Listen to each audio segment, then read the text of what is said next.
Guys, ഇന്ന് നമ്മൾ നമ്മുടെ ഡേ ഇൻ മൈ ലൈഫ് ചെയ്യാൻ പോവാ. ഹലോ ഗൈസ്, നമ്മൾ ചെയ്യാൻ പോണ ഞാൻ ചേച്ചിയാവും, ബേബി വരും.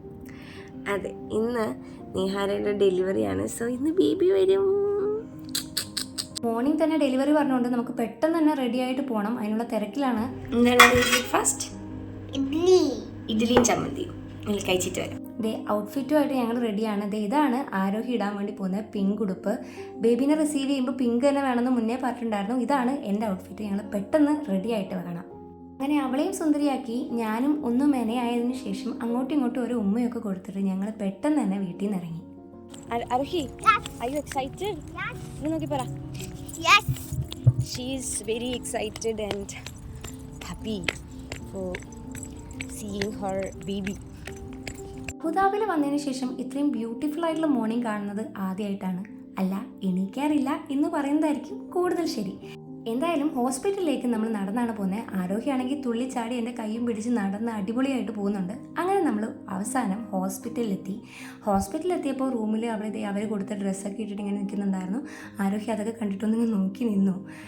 ഈ കാഴ്ചയാണ് നമ്മുടെ റൂമിൽ നിന്ന് പുറത്തോട്ട് നോക്കുമ്പോൾ കാണുന്നത്. ഭയങ്കര ബ്യൂട്ടിഫുൾ ആയിരുന്നു. നല്ല സൺലൈറ്റൊക്കെ വന്നിട്ട് അടിപൊളിയായിരുന്നു. കുറച്ച് നേരം കഴിഞ്ഞപ്പോൾ തന്നെ നഴ്സുമാരൊക്കെ വന്ന് അവളെ ലേബർ റൂമിലോട്ട് ഷിഫ്റ്റ് ചെയ്യാൻ വേണ്ടി കൊണ്ടുപോയി.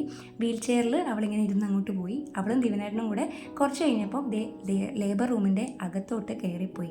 പിന്നെ ഞങ്ങളോട് ബേബിക്കുള്ള ഡ്രസ്സൊക്കെ എടുത്തിട്ട് വരാൻ വേണ്ടി പറഞ്ഞപ്പോൾ ഞാനും ആരോഗ്യം പോയി ബേബിക്കുള്ള ഡ്രസ്സൊക്കെ എടുത്തിട്ട് വന്ന് കുറച്ച് കഴിഞ്ഞപ്പോൾ തന്നെ ബേബി വന്നു ഗൈസ്. അങ്ങനെ ബേബീനെ ഒന്ന് വാം ചെയ്യിക്കാൻ വേണ്ടി ഞങ്ങൾ മേലോട്ട് കൊണ്ടുപോയി. അതിനിടയ്ക്ക് ഞാൻ എൻ്റെ അമ്മയെ വിളിച്ച് വീഡിയോ കോൾ ചെയ്ത് കാണിച്ചപ്പോൾ അമ്മയാണെങ്കിൽ ഒടുക്കത്തെ കരച്ചിൽ. അതുവരെ വളരെ ഓക്കെ ആയിരുന്നു ഞാൻ. അമ്മയുടെ കരച്ചിൽ കണ്ടപ്പം എനിക്കും സഹിക്കാൻ വേണ്ടി പറ്റില്ല. ഞാനും കരഞ്ഞു. പക്ഷേ അമ്മയ്ക്ക് ഇതൊന്നും എൻജോയ് ചെയ്യാനും കാണാനൊന്നും പറ്റാത്തതിന് സങ്കടമാണ്. ബട്ട് ഇറ്റ്സ് ഓക്കെ, ഒടുവിൽ ഓക്കെ. അപ്പോൾ അങ്ങനെ ബേബിയും അമ്മയും ഒക്കെ സുഖമായിട്ട് ഹാപ്പി ആയിട്ടിരിക്കുന്നു. വേറെ കുഴപ്പങ്ങളൊന്നുമില്ല. സോ ഈ ഒരു പോർഷൻ കൂടെ ഞാൻ ഇതിലിട്ടാലേ എൻ്റെ വീഡിയോ കംപ്ലീറ്റ് ആവുമെന്ന് എനിക്ക് തോന്നുകയാണ്. അതുകൊണ്ടാണ് ഞാൻ ഈ കാര്യം പറയുന്നത്. നിഹാരയുടെ കഴിഞ്ഞ ഡെലിവറിക്ക് ഐ വാസ് റിയലി എക്സൈറ്റഡ്. പക്ഷേ ഡെലിവറി ടൈമിലൊന്നും ഞാൻ ഉണ്ടായിരുന്നില്ല. I was in hostel.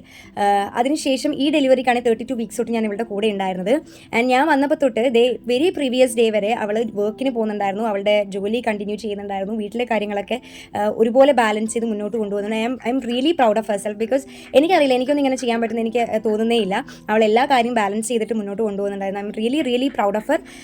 ഇത് ഞാൻ അവൾക്ക് നേരിട്ട് പറഞ്ഞിട്ടില്ല കേട്ടോ. ചിലപ്പോൾ അത് പറയുമ്പോൾ ഞങ്ങളുടെ ആ സിങ്ക് അങ്ങോട്ട് കണക്റ്റ് ആവില്ല. ഞങ്ങൾ ഇങ്ങനത്തെ ഒരാളല്ല. അതുകൊണ്ടാണ് ഞാൻ ഈ വീഡിയോയിൽ ഇതുകൂടെ ആഡ് ചെയ്യുന്നത്. എന്തായാലും രണ്ടുപേരും സേഫ് ആയിട്ടിരിക്കുന്നു, ഹാപ്പി ആയിട്ടിരിക്കുന്നു. അപ്പോൾ ഈ വീഡിയോ എത്തിയുള്ള എല്ലാവർക്കും ബൈ.